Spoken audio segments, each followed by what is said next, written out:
Hello, नमस्कार. संध्याकाळचे 5 वाजलेत आणि मी आता इथं टेरेसवरती आले होते. तर रविवारचा दिवस कसा आणि कुठे जातो कळत नाही. तर अजून बघा 5 वाजले तरी किती ऊन आहे अजून. तर आता सध्या स्टेप चॅलेंज चालू आहे. त्याच्यामुळे मग मला स्टेप पण कंप्लीट करायचं होतं. आणि वरती टेरेसवर आल्यानंतर पक्ष्यांचा आवाज हे खूपच छान वाटतं मग. तर मग नंतर संध्याकाळ झाली होती. मस्त वाती लावली आणि हर्ष आणि मी बाहेर आलो होतो मग. आणि कितीही ठरवलं ना, की संडेला झोपायचं नाही. तरी पण दुपारी जेवल्यानंतर झोप लागतेच मग. आणि दुपारी झोपल्यानंतर एवढा कंटाळा आला होता, की नंतर म्हटलं चला बाहेर जाऊन येऊया. घरातला थोडाफार किराणा पण संपला होता म्हणून इथं आम्ही मग डीमार्टमध्ये आलो होतो.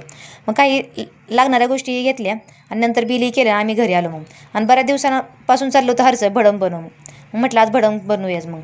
तर इथं मग सगळं मसाले परतून घेतला आणि भडंग टाकून छान असं परतून घेतलं मग. आणि आता उन्हाळ्यामध्ये भाकरी काही खाऊ वाटत नाही, त्याच्यामुळे असं काहीतरी चटपटीत खाऊ वाटतं. मग म्हटलं भडंग बनवूया. आणि हर्षला पण स्कूलमधून आल्यानंतर काहीतरी खायला लागतंच म्हणून म्हटलं मग बनवूनच ठेवूया.